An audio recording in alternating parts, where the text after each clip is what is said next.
السلام علیکم اسٹوڈنٹس، میں آپ سب کو اپنے چینل پر خوش آمدید کہتی ہوں۔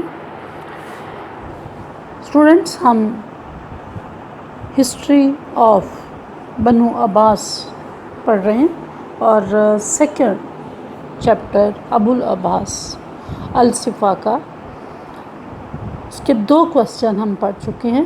الصفا کی ابتدائی مشکلات اور الصفا کا کردار۔ آج ہم الصفا کے دور میں ہونے والی بغاوتیں، فتوحات اور ان بغاوتوں کا اس نے کس طرح سے خاتمہ کیا، ان سب کا جائزہ اس ویڈیو میں لیں گے۔ ابو العباس الصفا 132 ہجری میں بنو عباس کا پہلا خلیفہ بنا، اور حکومت چونکہ نئی قائم ہوئی تھی، لہٰذا الصفا کو بے پناہ مشکلات کا سامنا کرنا پڑا۔ اور ان مشکلات میں جہاں بہت ساری اور مشکلیں تھیں، وہاں سب سے بڑی مشکل یہ تھی کہ ملک کے مختلف حصوں میں امن و امان کی صورتحال مفقود تھی، اور بنو امیہ اور ان کے حامی اور کچھ اور طالع آزما ملک کے مختلف حصوں میں حکومت کے حصول میں مصروف تھے، اور یہ بغاوتوں کا سلسلہ بہت ہی وسیع تھا۔ الصفا ایک بہادر انسان تھا۔ ان تمام بغاوتوں سے گھبرانے کی بجائے اس نے ان بغاوتوں کا قلع کما کرنے کا فیصلہ کیا۔ سب سے پہلے بخارا اور خراسان میں جو بغاوت ہوئی اس کو ختم کیا گیا۔ بخارا اور خراسان وہ علاقہ تھا جہاں سب سے پہلے بنو عباس کو بہت زیادہ سپورٹ ملی تھی، اور جہاں وہ مسلم خراسانی نے سب سے پہلے عباسی فوج جو تھی اس کو تیار کیا تھا۔ زیادہ تر یہاں کے لوگ شیعہ علی تھے، اور ان سب نے محبان اہل بیت ہونے کی حیثیت سے ان سب نے اس تحریک کا ساتھ اس وجہ سے دیا تھا کہ جب خلافت منتقل ہوگی تو وہ بنو عباس کی بجائے علویوں کو منتقل کی جائے گی یا اہل بیت کے سپرد کی جائے گی۔ لیکن جب خلافت بنو عباس کو ملی تو بنو عباس کے خلافت کے قیام کے بعد یہ تمام لوگ جو اہل بیت کی خلافت کے لیے جدوجہد کر رہے تھے مایوس ہو گئے اور بنو عباس کے خلاف ہو گئے۔ سب سے پہلے ایک اہل بیت سے محبت کرنے والے شخص شریک نے بخارا میں علم بغاوت بلند کیا، یعنی اس نے بخارا میں جو کہ وسط ایشیا کا ایک علاقہ تھا وہاں بغاوت کی۔ اس کے علاوہ امیر بسام بن ابراہیم نے بغاوت کر دی، جو خود خراسان کا نامور سپہ سالار تھا۔ یعنی عباسی فوج جب بنو امیہ کے خلاف لڑ رہی تھی تو اس وقت یہ ایک سپہ سالار کی حیثیت سے بنو عباس کی حمایت میں لڑا تھا، لیکن یہ اس وجہ سے بنو عباس کے لیے نہیں لڑا تھا، اس کی لڑائی اہل بیت کے لیے اس نے لڑائی کی تھی۔ تو جب حکومت اہل بیت کو نہ ملی تو اس نے بھی بغاوت کر دی۔ اس بغاوت کے خاتمے کے لیے الصفا نے خازم بن خزیمہ کو بھیجا، اور خزیمہ نے امیر بسام اور ان کے ساتھیوں کا خاتمہ کر دیا۔ جنگ ہوئی جس میں بسام کو شکست ہوئی، وہ اور اس کے ساتھی زیادہ تر قتل ہو گئے اور کچھ میدان جنگ سے بھاگ گئے۔ نتیجہ یہ ہوا کہ خراسان اور بخارا میں خازم بن خزیمہ نے امن و امان کو بحال کر دیا، اور وہاں عباسی رٹ بھی قائم ہو گئی۔ ایک اور علاقہ موصل تھا جہاں بغاوت ہوئی۔ موصل کی بغاوت اہل موصل یعنی موصل کے علاقے کے لوگوں نے کی تھی۔ جب عباسی حکومت قائم ہوئی تو اہل موصل نے عباسی حکومت کو تسلیم کرنے سے صاف انکار کر دیا، اور عباسی گورنر محمد بن سول جب وہاں پہنچا تو اسے وہاں سے نکال دیا گیا۔ اس بغاوت کو فروغ کرنے کے لیے سپاہ نے اپنے چچا یحییٰ بن علی کو بھیجا۔ یحییٰ بن علی جب وہاں پہنچا تو اس نے دھوکہ دے کر لوگوں کو قتل کر دیا۔ جب اس قتل پر لوگوں نے احتجاج کیا تو یحییٰ نے اعلان کروا دیا کہ جو شخص مسجد میں داخل ہو جائے گا اس کو امان ہوگی۔ تو جب لوگوں کی بہت بڑی تعداد نے جامع مسجد کا رخ کیا تو اس نے وہاں جتنے بھی موجود لوگ تھے اندر ان سب کے قتل کا حکم دے دیا، اور کوئی 11,000 اہل موصل قتل ہوئے۔ اس قتل میں ظاہر ہے کہ 11,000 لوگوں کا قتل ایک بہت بڑا قتل تھا۔ اس قتل نے لوگوں کی ہمت توڑ دی، اور جو لوگ سرکشی پر بغاوت پر آمادہ تھے انہوں نے بھی ہتھیار ڈال دیے، اور اس طرح شہر جو تھا وہ عباسیوں کے قبضے میں آ گیا۔ یہاں ہم دیکھ رہے ہیں کہ عباسیوں نے بھی وہی طریقہ کار اختیار کیا جو اس سے پہلے بنو امیہ کرتے آ رہے تھے۔ لوگوں کو دھوکے سے بلانا اور پھر انہیں قتل کرنا، یہ بنو امیہ کا ایک عام سا وتیرہ تھا۔ تو وہی طریقہ کار جس کے خلاف بنو عباس نے ایک طویل جدوجہد کی تھی خلیفہ بننے کے بعد اور حکومت ملنے کے بعد، وہی طریقہ کار اختیار کیا گیا۔ موصل کے علاوہ شام میں بھی بغاوت ہوئی، اور شام وہ علاقہ تھا جو بنو امیہ کا مرکز تھا۔ بنو امیہ کو شام میں ہمیشہ مقبولیت حاصل رہی۔ جب امیہ ہاشم سے ہارا تھا مبارزت میں تو اس وقت بھی وہ جلاوطن ہو کر شام آیا تھا، اور یہاں وہ 20 سال تک مقیم رہا تھا۔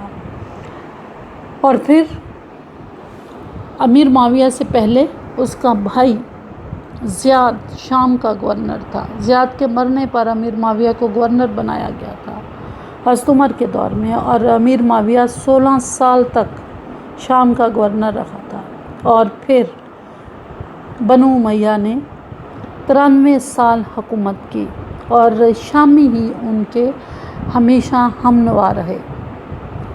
تو چونکہ شام کا علاقہ امویوں کے حامیوں کی اما جگہ تھی، اور یہاں لوگ سمجھتے تھے کہ بنو امیہ کے ساتھ ظلم ہوا ہے، لہٰذا ایک سپہ سالار حبیب بن مرہ نے قرآن اور بلقا میں سفید اموی پرچم لہرا کر بغاوت کر دی۔ بنو امیہ کا پرچم سفید رنگ کا تھا، اس کے مد مقابل عباسیوں نے اپنے پرچم کا رنگ سیاہ رکھا تھا۔ جب حبیب نے بغاوت کی تو بنو قیس جو کہ ایک عرب قبیلہ تھا وہ بھی اس کے ساتھ مل گئے، اور یوں بنو قیس کے ملنے سے اور حبیب کے پاس اپنا بھی ایک لشکر تھا، بغاوت زیادہ خطرناک ہوگی۔ عبداللہ بن علی کو حبیب کے مقابلے پر بھیجا گیا، اور اسی اثناء میں ابو داؤد ایک اور اموی سپہ سالار نے عباسیوں کے ہاتھوں جب مسلمہ بن عبد الملک کی اولاد کی توہین ہوئی تو اس کو برداشت نہ کرتے ہوئے کنسرین اور حمص میں بغاوت کر دی۔ یعنی ابو داؤد کی بغاوت کی وجہ یہ تھی کہ جب اس کے سامنے مسلمہ بن عبد الملک، یہ خلیفہ تو نہیں بن سکا تھا، عبد الملک کا بیٹا تھا، لیکن عبد الملک کے ان بیٹوں میں سے تھا جو کہ بڑے ہی قابل تھے۔ تو اس بنو امیہ کا تمام خاندان یا تو قتل ہو گیا تھا، اور قتل نہیں ہوا تھا تو وہ کہیں نہ کہیں فرار ہو گئے تھے، اور اس قتل و غارت گری میں بہت زیادہ توہین آمیز رویہ اختیار کیا گیا، حتیٰ کہ عورتوں تک کو بھی نہ چھوڑا گیا۔ تو جب اس نے اپنی آنکھوں کے سامنے یہ سب ہوتے دیکھا تو چونکہ وہ اس خاندان کا پرانا وفادار تھا تو اس سے برداشت نہ ہوا، لہٰذا اس نے جا کر کنسرین اور حمص میں بغاوت کر دی۔ اب صورتحال یہ تھی کہ تقریباً پورے شام میں بغاوت کی آگ جو تھی وہ بھڑک اٹھی تھی، کہ حوران اور بلقا میں تو پہلے ہی حبیب بغاوت کیے بیٹھا تھا۔ اب کنسرین اور حمص میں بھی جب بغاوت ہوئی تو عبداللہ بن علی کو یہ احساس ہوا کہ صورتحال اس کے ہاتھوں سے نکل چکی ہے۔ عبداللہ بن علی بہت ہی ذہین اور موقع پرست تھا۔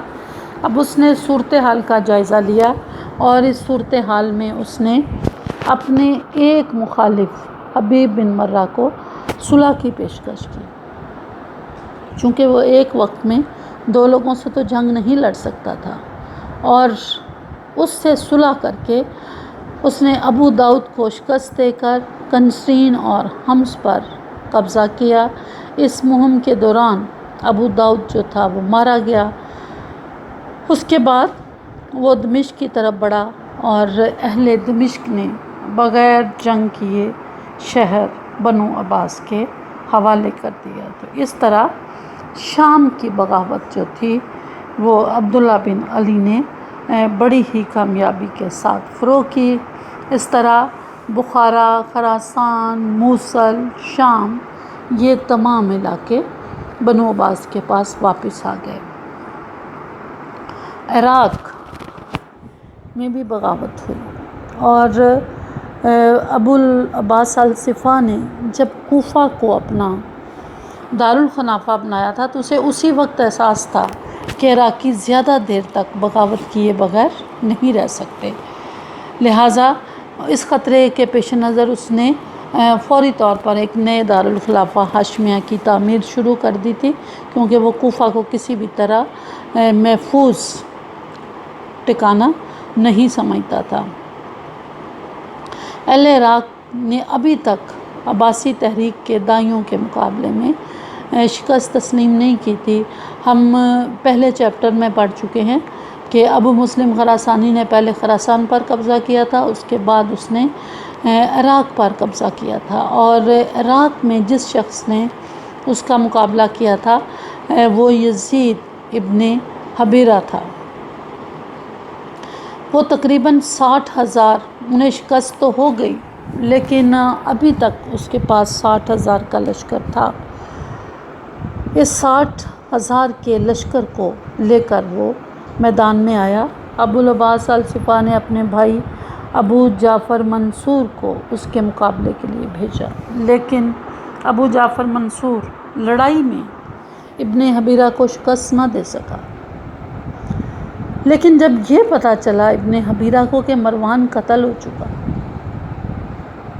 اور مروان کے قتل کے بعد خود عراقیوں کی بھی ہمت ختم ہو گئی اور لوگوں نے ہتھیار ڈالنے شروع کر دیے، ان میں خود یزید بن حبیرہ بھی شامل تھا۔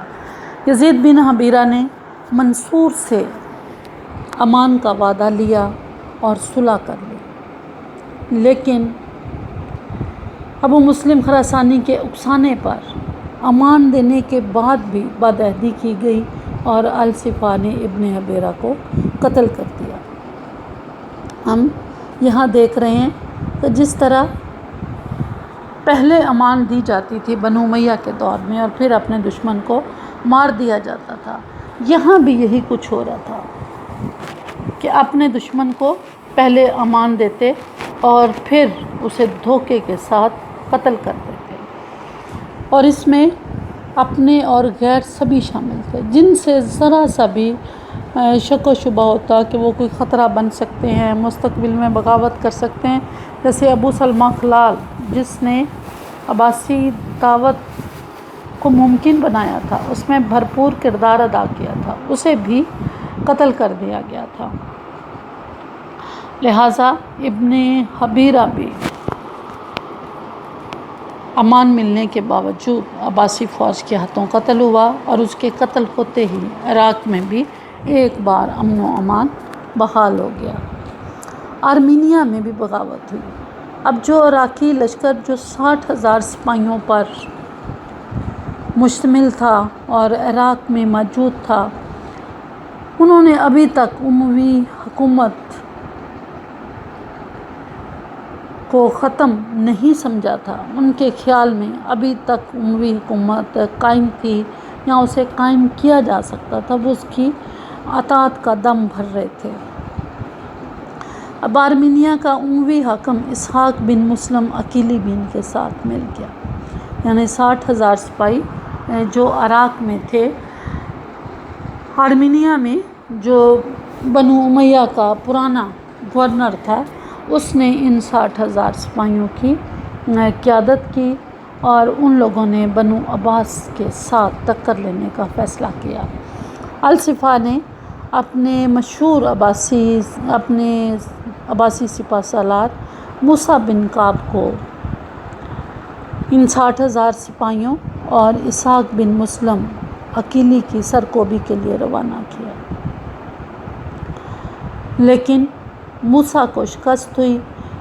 موسیٰ کی شکست کے بعد صفا نے اپنے بھائی ابو جعفر منصور کو ان کی مدد کے لیے روانہ کیا، جس نے باغیوں کو شکست دے کر آرمینیا میں عباسی علم لہرایا اور ابو جعفر منصور آرمینیا کا گورنر بھی مقرر ہوا۔ اہل جزیرہ نے بھی بغاوت کی۔ کنسرین اور حمص کی بغاوتوں سے فائدہ اٹھاتے ہوئے اہل جزیرہ نے بھی بغاوت کر دی، اور اس کے لیے اہل جزیرہ نے اسحاق بن مسلم عقیلی کو اپنا قائد بنا کر حران کا محاصرہ کر لیا، یعنی جو آرمینیا کا گورنر تھا اسی کو انہوں نے اپنا قائد بنایا۔ عباسی لشکر موسیٰ بن کعب کے مقابلے پر جب آیا تو اسے ہر بار شکست کا سامنا کرنا پڑا، اور اس کی شکست کے بعد الصفا نے ابو جعفر منصور کو بھیجا تھا۔ اب جب منصور کی آمد کی اطلاع اسحاق کو ملی تو وہ الرحا میں منتقل ہو گیا، جہاں اس کا بھائی بکار پہلے سے ہی مقیم تھا۔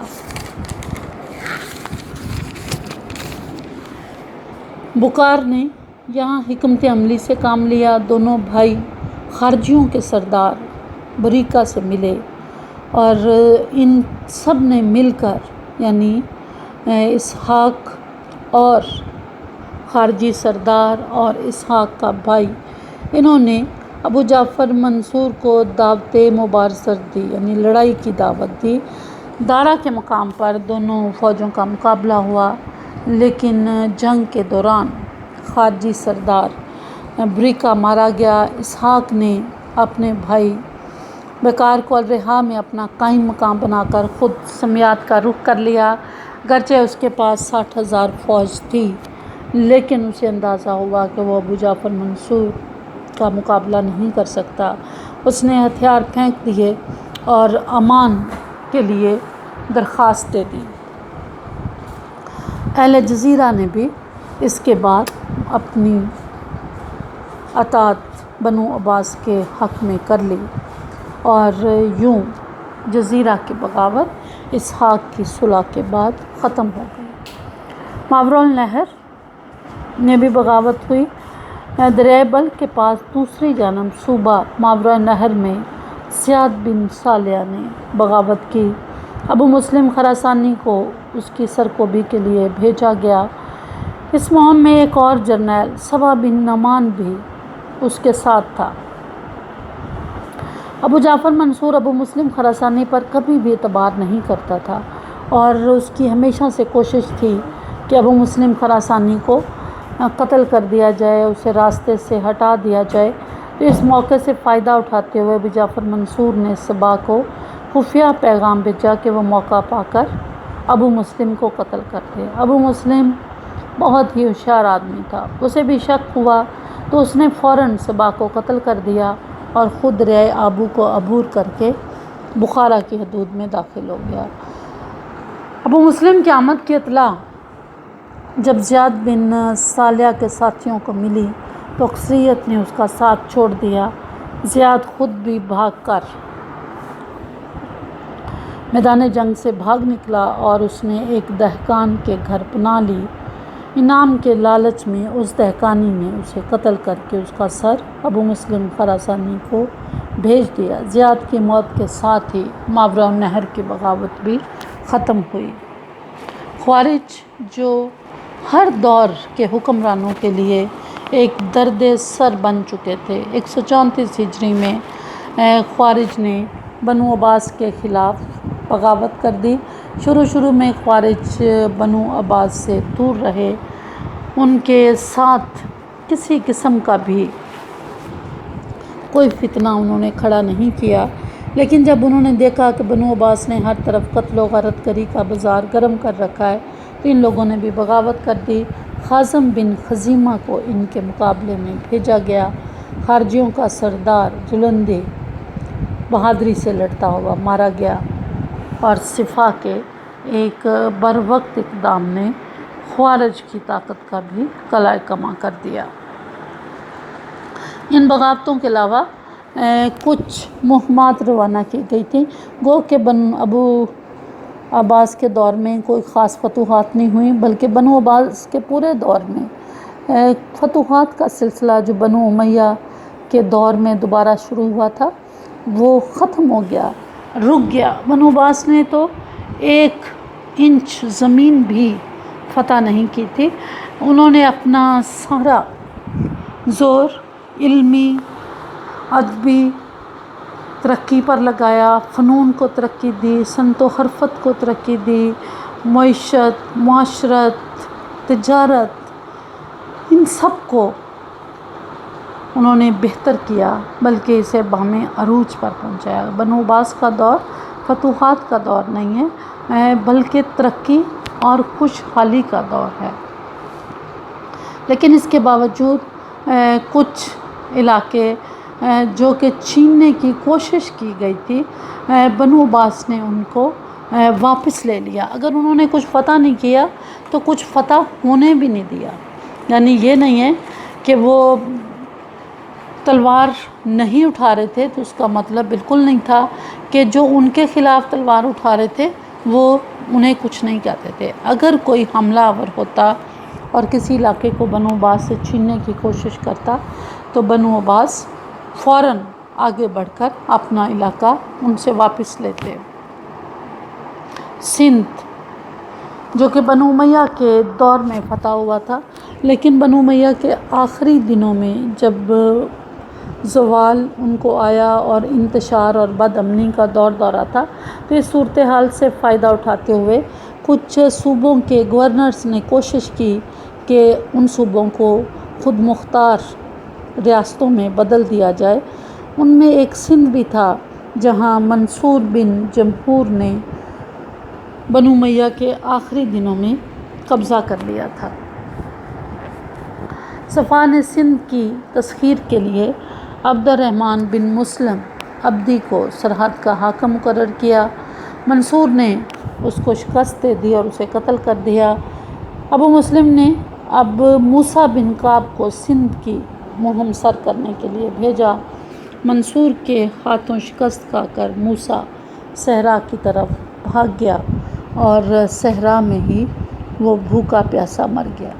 موسیٰ نے سندھ پر قبضہ کر کے جتنے بھی علاقے ویران ہو چکے تھے جنگ و جدل کی وجہ سے ان کی بحالی کی جانب توجہ دی، اور یوں سندھ جو کہ بنو عباس سے کٹنے کی کوشش میں تھا اسے واپس بنو عباس نے اپنی سلطنت کا حصہ بنایا۔ ترکستان کی طرف بھی کچھ مہمات روانہ کی گئیں۔ چین اور ترکستان کے حکمران جو بنو عباس کے اقتدار کو اپنے لیے خطرہ سمجھتے تھے، چین، لیکن چاچ فرخانہ اور ختن کے حکمران خود اتنے طاقتور نہیں تھے، یعنی ترکستان کے جو حکمران تھے وہ خود طاقتور نہیں تھے، لہٰذا انہوں نے خاقان چین کے ساتھ مل کر سازش کی، اسے اپنے ساتھ ملایا۔ ریاست چاچ کے ترکستانی حکمران کے تعلقات اپنی پڑوسی ریاست فرخانہ سے اچھے نہیں تھے۔ اس صورتحال سے فائدہ اٹھاتے ہوئے فرخانہ کے حکمران نے چین کی شہ پر چاچ پر حملہ کر دیا، اور وہاں کے حکمران نے ان کی اطاعت تو قبول کر لی، لیکن پس پردہ اس نے عباسی خلیفہ کے ساتھ بھی خط و کتابت جاری رکھی اور اسے مدد کے لیے بلایا۔ مرکز خلافت اس صورتحال کا جائزہ لے رہا تھا اور پھر عباسی سپہ سالار خالد بن ابراہیم نے ترکستانی ریاست ختن پر حملہ کر کے اس پر قبضہ کر لیا۔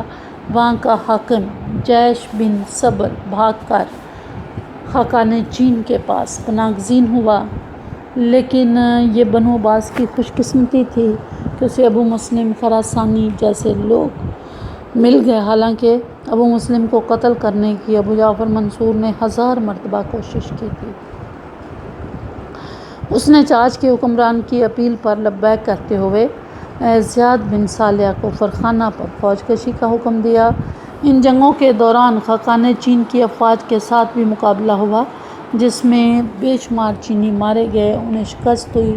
چاچ اور فرخانہ پر قبضے کے بعد 134 ہجری میں خالد بن ابراہیم نے قش کی ریاست کو بھی فتح کر کے وہاں اپنا قبضہ مستحکم کر لیا۔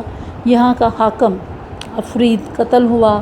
بہت سا مال غنیمت خالد کو ملا۔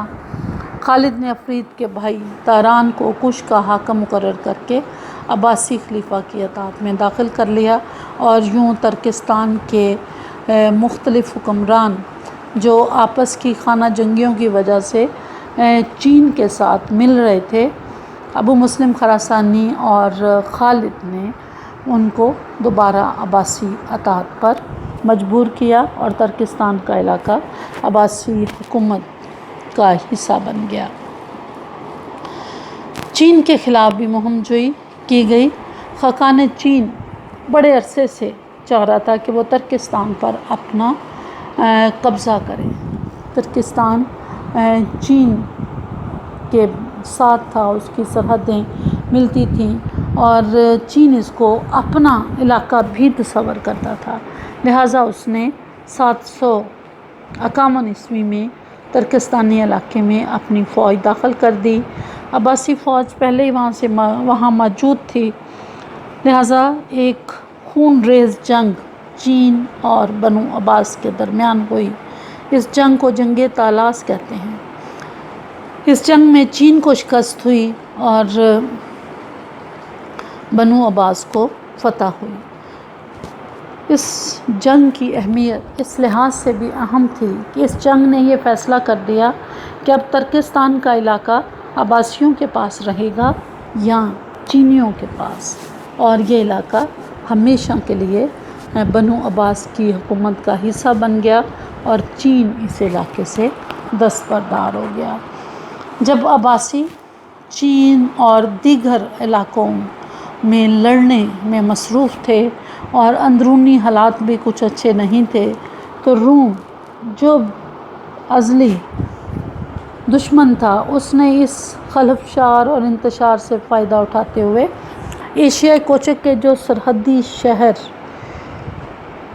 قمح اور ملتیا پر حملہ کر کے ان شہروں کو تباہ و برباد کر دیا، مسلمان آبادی کو قتل کیا، اور جو بچے کھچے وہ وہاں سے ہجرت کر کے جزیرہ کی طرف چلے گئے۔ اب یہ بھی کہا جاتا ہے کہ یعقوبی کا بیان ہے کہ ملتیا پر رومی قبضہ نہیں ہوا تھا، بلکہ فریقین کے درمیان صلح ہو گئی تھی۔ صفا چونکہ بے شمار اندرونی اور بیرونی مسائل میں مصروف تھا، اس لیے اس نے اسی میں ہی مصلحت سمجھی کہ وقتی طور پر شاہ روم کے ساتھ صلح کر کے مصالحت کی پالیسی اختیار کی جائے اور آئندہ اپنی طاقت کو بڑھایا جائے۔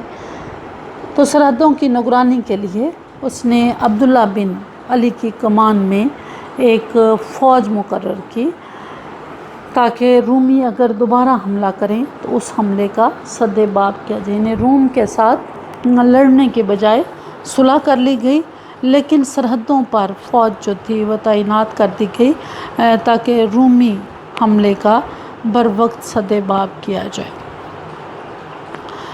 اور یوں ابو العباس الصفا نے اپنے دور میں ہونے والی ہر بغاوت، ہر سازش کا تدبر اور حوصلے کے ساتھ مقابلہ کیا، اور اپنی موت سے پہلے 5 سال کے مختصر عرصہ حکومت میں اس نے عباسی خلافت کو ان تمام بغاوتوں کو ختم کر کے مستحکم کیا۔ اگلا لیکچر ہم کل ابو العباس الصفا کے کارناموں پر مشتمل ہوگا، اور ہم یہ جانیں گے، یہ پڑھیں گے کہ الصفا نے کون کون سے ایسے کام کیے تھے جس نے عباسی خلافت کو اتنا مستحکم، اتنا پائیدار کر دیا کہ وہ 500 سال تک قائم رہی۔ شکریہ۔